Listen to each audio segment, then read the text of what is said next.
Première. Alexandre Cassanetti, bonjour. On vient d'assister à l'avant-première de votre film, La Colle. Sur le 19 juillet. Vous proposez une comédie d'été qui se passe au lycée. Est-ce que vous pouvez nous en parler? C'est surtout pour un public ado qui sont encore soit au collège, soit au lycée. Donc, a priori, ils ont des longues vacances. On peut aller au cinéma tous les jours. Et moi, quand j'étais ado, j'étais content d'avoir des beaux films l'été parce que on n'est pas toujours au bord de la mer ou à la montagne. C'est sympa de pouvoir voyager un peu. Puis là, c'est une comédie qui s'adresse à pas mal de monde en fait, parce que il y a les ados en priorité, j'imagine, mais bon, ça permet aux parents de voir un petit peu ce qui se passe dans un lycée. Ah oui, on peut regarder aussi un petit peu nos ados parce que là, quand on a oublié. Dans le public, il y avait pas mal de monde, il y avait tous les âges en fait. J'étais hyper étonné de voir des gens de 30, 40, 50. C'est étonnant et en plus ils ont vachement bien réagi, quoi. Je suis très content que le public s'élargisse. C'est vrai que je fais ça vraiment en priorité pour les adolescents. C'est vraiment à eux que j'ai envie de parler. Donc je sais qu'il y a plein d'adultes qui vont dire ouais, moi ça ne me concerne pas tellement, mais en fait je pense que pour tous ceux qui se souviennent de ça et qui sont des grands ados dans leur tête, ça va plaire. Sur le casting d'Arthur Mazet, est-ce que ça a été compliqué à caster comme rôle ou est-ce que c'était sur votre premier choix dès le départ? Non, il était parmi les premiers. Je ne peux pas vous dire que c'était le premier, puisqu'on a toujours, on ne sait pas. Voilà, on fait quand même des essais toujours, hein. Mais il était parmi les 3-4 garçons que j'avais vus sur d'autres choses et voilà, que je voulais revoir. Et avec Carrie Jack, et là, on a fait des essais avec tous les deux, avec le couple, Carrie Jack Touré, donc. Oui.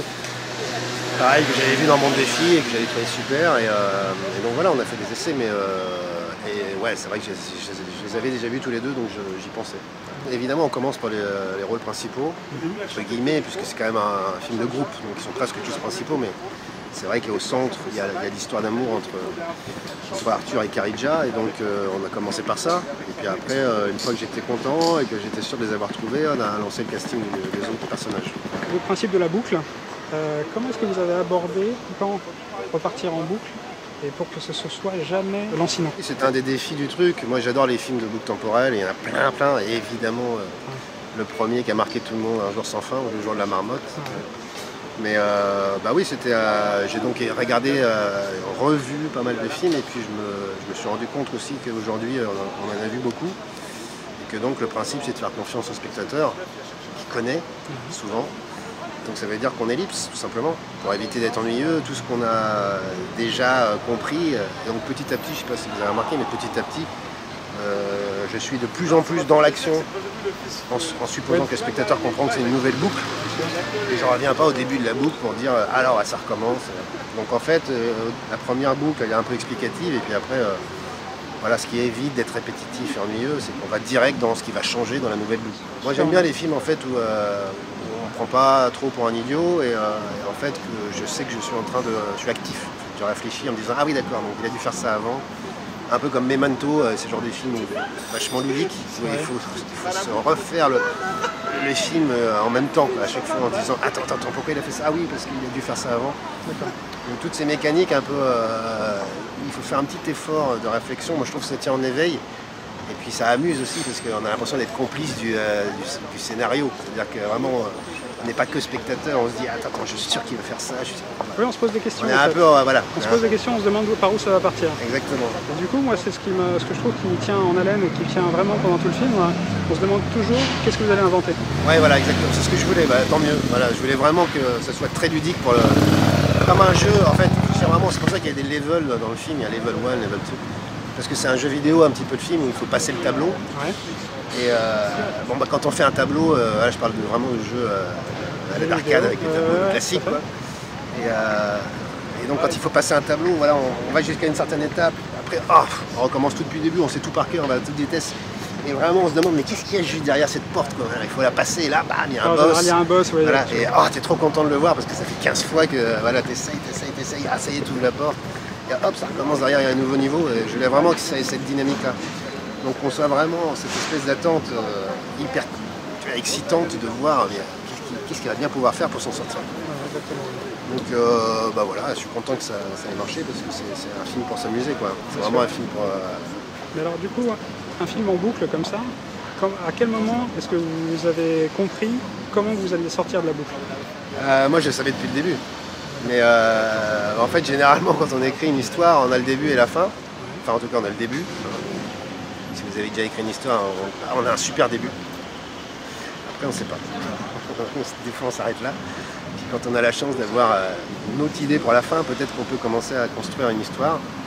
Et donc, j'avais forcément la fin. Après, voilà, l'idée, c'était encore une fois d'explorer un maximum de possibilités de la boucle temporelle pour s'amuser. Beaucoup de fun. Et puis de parler un petit peu du fond. C'est-à-dire, voilà, ce qui me touche dans la vie de ces jeunes lycéens que j'ai été moi-même, et cette histoire qui est de plus en plus forte aujourd'hui, cette histoire d'avoir un personnage tout construit, voilà, sur lequel on peut mettre des likes, on peut noter, voilà. Un truc un peu en toc, où on ne sent jamais qui est derrière, voilà, on s'arrête, de plus en plus on s'arrête On reste en surface, quoi. aux façades qui sont voilà, des profils, des profils Facebook. Voilà, on utilise les mots profil, mais le profil, voilà, c'est un profil, c'est un peu creux. C'est passé complètement dans la langue. C'est un peu creux, voilà, c'est que de l'image. Donc je voulais vraiment d'ailleurs, le film a quasiment pas de téléphone, parce qu'ils sont confisqués. Oui, ils sont confisqués, oui, c'est vrai.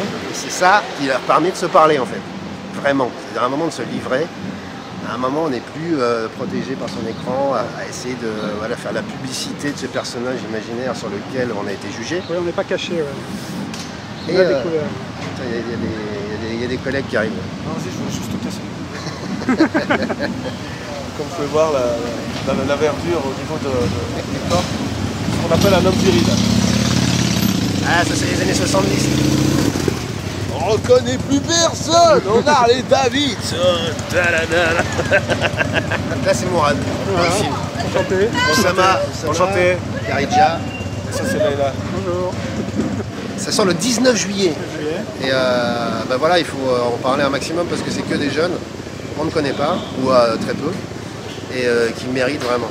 C'est une nouvelle génération de comédiens qui sont hyper frais, qui donnent envie en fait, qui donnent envie de faire du cinéma, qui donnent envie d'aller au cinéma et de vivre des comédies, des comédies vraies pour moi. Voilà, c'est des comédies qui me touchent, c'est-à-dire on se marre, mais on sent vraiment des choses très tendres derrière. Avec des personnages qui sont des vraiment intéressants, des quoi. personnes Qui ont une vraie qu'on vie, connaît quoi. dans la vie, ouais, et qui nous touchent, quoi.